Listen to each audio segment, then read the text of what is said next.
Hi everybody, welcome back to another great video.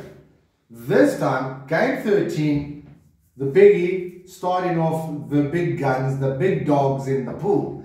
The boys that are going to chew you up, the big hitters. Okay, so here we go. Australia, South Africa. But before we get into it, I'm going to ask the coach a question. And let's see what he says. Maybe he poses it to you, I don't know. As you can see, coach is back with me and look what we're wearing. We're wearing our South African shirts. So, yeah, we are South African, supporting our boys. So, question I have, coachy, welcome back. What's up with the cricket? All the games that we have watched so far, when the batting side comes in, first, second or third batsman, they're all out before the sixth over in power play, okay, all out. And scores are averaging around 25 to 40 max within the power play. And even you saw it in Australia today, and you saw it in South Africa today, and I'm sure you'll comment on the game afterwards. So my question to you is it batsmen that are rusty and out of shape that haven't played a lot? Or is it the pitches that they're playing on? What's causing the collapse of the top three generically across all the team? These are the guys who are setting up the platform for the rest of the team to build on for their pinch hitters and their big hitters to come in and chase the scores and put in that 130 and 140. And all the games seem to be very low scoring games. We're talking 120s and 110s and 150 odd here and there, but all low scoring games. Is it the bowlers that are too good, the batsmen that are not good enough at the moment, or is it the pitches affecting the results? Well, it's a tough question to answer.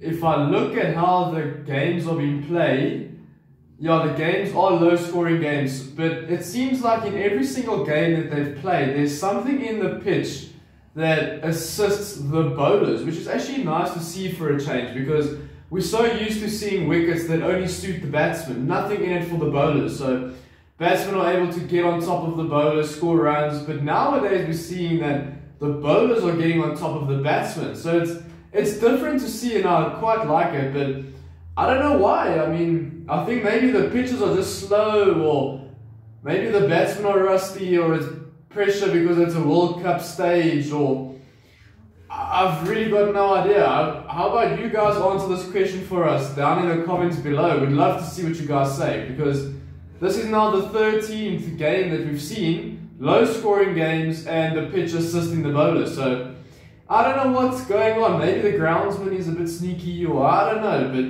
maybe you guys can answer that question for us, because I've got no idea. Yeah, okay, so that's the question coach is asking. If you're watching, send us your comments. Love to know your opinion on why that is taking place. But so let's get into today. But you know what, to all our subscribers, thanks for subscribing. Thanks for all the comments. To all of you out there on our Facebook, etc. Awesome. So let's get into it. Australia, South Africa. Okay, the bigger weighted contest. We were saying hope South Africa will win.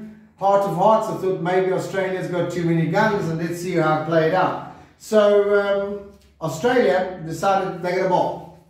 They're going to send us into bat.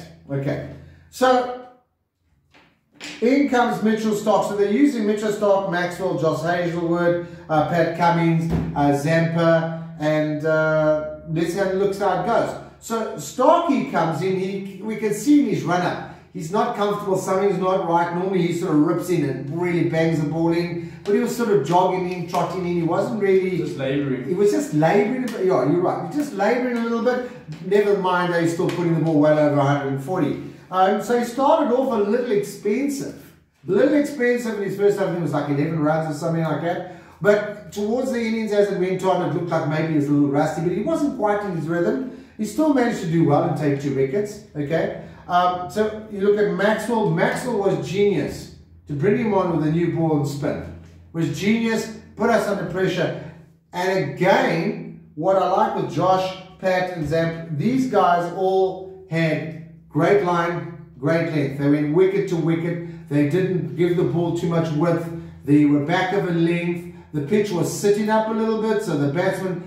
For me, this is a pitch that today you needed to be on the front foot. And too many of the guys, I'm sure Coach will touch on it, were going back to the spinners and getting found out. So, you know, you needed to be, I think, this pitch back outside that crease a little bit. You know, give yourself that much space, sort of thing, outside the crease and play strong on the front foot and play the bowlers. But what Australia did well was they then realised that South Africa weren't doing that. So they hit their areas and they hit their chops quickly. They hit their lines, they hit their channels, and they really made us have to go and work for it. So it was, for me, from a bowling perspective, very nice. And what we couldn't afford, which Australia did very well, I gave up counting at a stage, but at 40 dot balls, okay, no batting side can afford 40 dot balls. Remember what Coach and I have said in the other videos, rotation, strike, rotation. If you take South Africa's innings and you take the 40 balls and they only got 1 run, and add it to what they did get, okay, different game. They were totally different game. If they'd hit a couple of 4s or 6s in there, different game. So they couldn't afford to let the dot balls come. So Mithcell was bowled really well, good lines, good lengths. Josh Hazlewood, Josh is just, I mean, he's a beast. He's really just an absolute beast. He bowled very, very well. Again, 2 wickets. He comes away with wickets every time he walks on. Pat Cummins came in, again, good lines, great opening, just banging it in there and bouts, asking the batsmen questions, making them play, making them make the mistakes. Zampa came in, again, awkward spinner, you know, and the googly that he likes to shove through every now and again, caught the guys out. So the overall Australian batting scenario, bowling scenario, I thought was top notch. They really put the hammer down on the bowling. Coachy, what do you think? What do you got to say? Batting, where did you go from the South Africans? From the South African batting point of view, not much to speak about.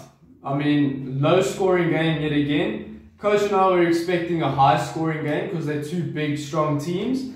Bavuma started off looking really good. Good cover drives, square cuts, playing on the offside predominantly, but he was looking positive. And especially with Starc, who was swinging the ball up front, he was looking to get on the front foot and counter the swing, which was good. But then he went out to a pitched up ball. Mithcell bowled it in a bit quicker, setting him up. And it's front foot block material and he goes back. And he totally misses the ball because by the time he's played, it's hit his stump. So I don't know what the thought process is there. I see a lot of the players, they like to play spin on the back foot, even if it's pitched up. So I don't know what's happening there. Rassie van der Dussen played brilliant in the warm-up match against Pakistan, scoring 101 not out. Came today and he got pushed over like it was nothing. Indecisive footwork, forward pressing, which I don't mind, but you need to forward press and then move again. He forward pressed and then just kind of stayed there and flashed his hands at it and caught behind. So that was the end of Rassie. Quinton de Kock, same sort of thing. Going pretty well, needed to stay there and rebuild the innings. And he wanted to go for a pedal shot, which, fair enough, he's actually very good at playing that shot. But the game situation didn't call for that specific shot. He ended up playing it onto his own wickets, which was quite unlucky actually, if you ask me. But then that's when South Africa needed to start rebuilding the innings but yet still score runs. But there was no rotational strike, no partnerships, only looking for the boundary ball, and Australia is going to maybe give you 1 boundary ball option in 20 overs. So there needed to be more rotational strike just to push that scoreboard pressure up a little bit more. At the end of the power play, we were 29 for 3, so that just tells you the kind of day that South Africa had at the bat. Also, Clarkson, on pitches like this that are slow, they're sticking, they're holding in the surface a bit. You need to be playing straight to give yourself a chance. So Clarkson's looking to play straight, and then he decides to go 1 across the line off the spinner. Boom, top edge, and he's caught. Pretty easy catch. Just giving our wickets away, not showing any intent to score runs. Markram today was the standout batsman. scoring 40 runs off 35 balls. He showed good intent, looking to score runs consistently. But I think one thing that South Africa can improve on already is using their feet more against the spin. They're just allowing the Australian bowlers to crush them and get on top of them and hammer them down. Even if it's something that you don't use your feet, but you step outside your crease, or you just need to get inventive with the crease so that you can get on top of the bowlers. You can't let them get on top of you, because then you start feeling the pressure. And that's clearly what happened with South Africa today. Proteas, no foot movement, stuck in the crease, just no foot movement. Rabada played a nice little cameo, 19 runs, 23 balls. Also looking a bit scratchy, but hey, he's batted better than the opening batsman. So that's the South African point of view. Not much to speak about. No partnerships, no rotation of strike, not moving their feet, not looking positive. So this is where our question comes in about the pitches. Can you believe it? Australia, exactly the same thing. Now we understand Warner up front. He's been scratching for form for quite a while. But Warner is Warner. If Warner gets happy and finds his rhythm, you're in for a show of note. I mean, that's a fact. But he was gone, 14 for 14. Struggled, got the odd one here and there. Again, not using the foot, shot selection a little rusty. Just, you can see the confidence is not there. Struggled a little bit. So, if you look at it from that way, Finchy came in. Finch was struggling. So this is our question. Is it the pitches overseas? Are they struggling with the pitches? He was battling to find rhythm with the ball. He just wasn't there with the ball. It was like he's a yard too late all the time. So you have a look at that. You have a look at Marsh, struggled as well. 11 runs, 17 balls. It's indicative. We're talking about guys that have strike rates of 190, 180, 170. Things like that. So their score should be 17 or 10 balls and 17 runs, not the other way around. So they were scratching. They struggled. Again, same thing. Bang, 2-3 wickets quickly within the power play, done. Suddenly it's game on. South Africa are putting them under pressure. So, again, they were 28 for 2 in the sixth. No. South Africa 29 for 3. And now this that I've just said, the coach said to you, check all the previous games on our videos. Okay, and you'll see it's been common denominator right through. 1, 2, and 3 gone within 6. Some of them 4. So what's wrong? Is it the opening philosophy? Are they going too hard too early, or they're doubting themselves, or they're not playing the pitches for what they are? We don't know. So in comes Smith, and Smith being Smith, 35 of 33 got caught off Nortje. Again, at least he was trying to play the ball around, get something moving, get a little partnership going, and that's the thing. But again, the guys were also rotation. It was okay. It wasn't great. They could have done better. Stoinis coming, typical Stoinis. We call him the Hulk. 24 runs, 16 balls. Maxwell comes in, 18 of 21, building a little bit of partnership. Wade comes in, 15. Not out, okay? Stoinis was 24, not out. But here's an interesting thing. I made a note, and I'm just going to find it, okay? So, if you take Smith, Stoinis, Maxwell, and Wade, and you take our 4 guys, who that's, where am I? Bavuma, De Kock, De Van Dissen, and Klaassen, okay? Markram, okay. So here's the thing, okay. Smith went in and scored 35. Okay, we had 40. Stoinis 24, 19. Maxwell 18 runs, us 16. Wade 15, us 13. The runs difference in our opening partnership was 14, where they scored 14 runs more as 4 batsmen than our 4 batsmen. They scored 14 runs more. So very close to each other. So it seems to be a similar trend and problem. But, answer the question for us, guys. We have opinions, but we're not sure ourselves. Coachy, what did you think of the South African bowling? The bowling, Nortje took a wicket up early, started creating good pressure, bowling nice and quick. hitting the 150 mark pretty consistently. Nice to see. Yeah, good lines and lengths from Nortje, really making him struggle. He went for 2 runs off his first over, so lots of pressure up front. I thought Rabada, he didn't bowl too bad, but his lines and lengths were a little bit off. He was bowling too short or too wide, so he was a little scratchy, not hitting that mark all the time like Hazlewood.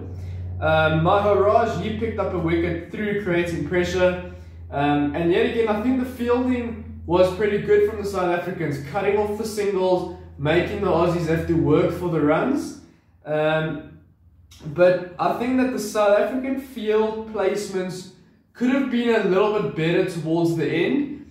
They were looking to save the boundary instead of saving the singles, which is nothing wrong, but you still need to cut off the singles because the singles can hurt you as well. So I think that their field placements were very forgiving, allowing the Aussies just to get off strike pretty easily, not creating that pressure of, I need to go for a big shot here, otherwise we're in trouble. So they needed just to cut off the singles a little bit more. As I said, they're making it too easy for the Australians to score. The bowling was really tight, but yet again, something in the pitches that we are seeing. There's something in it for the bowlers, which is nice to see, but I think what the batsmen need to take away from these games is the first 6 overs, the power play. You only allow 2 fielders outside the 30-yard circle. So now I know it's difficult to rotate strike when everyone's in the 30-yard circle, but that's where you need to find a way of adapting to the situation and scoring runs. Whether it be using your feet or using real soft hands, because the fielders are right on the ring. Bang, drop it in with soft hands, take a single. Just find a way to get off strike, get the scoreboard ticking, because then it becomes easier to bat. That's what I have to say about the South Africans. I don't know if Coach has anything else to say about Australia. No, I just think, guys, watch the space, because if this is what the pitches are going to be doing, the next couple of games coming up, unless somebody goes and has a look at what's going on with pitches, or can tell us what the problem might be, you're going to see some interesting games where some big names could get skittled and not come out the winners. And you're going to see low scores. I think you're going to see the 70s and 80s and suddenly whole teams are out. So yeah, I think we're going to have to watch the space, especially on pitches. Yeah. I think all the games from here on out are going to be low scoring games. Yeah, yeah. But yeah. So I think if you want to tell them what do we do and what our students, everybody, cool. I'm going to wrap up from my side and say watch this space. Looking forward to seeing you all soon and hearing from you in your comments. Coach, over to you to wrap up. Yeah, cool guys. Thanks yet again for watching our video. Please make sure that you like, share and subscribe. Support this channel. Support Coach Aiden and myself. And if you enjoyed it, please make sure that you stay tuned for our next video by clicking the notification bell so that you are notified when we put a new video up. And don't forget about our Udemy course. It is currently for sale and is going for an amazing price. It is the best seller course out there at the moment. If you don't believe me, just click the link down below and go and check it out for yourself. I'll be waiting and I'll see you there. But until next time, see you guys later and we'll see you in the next game.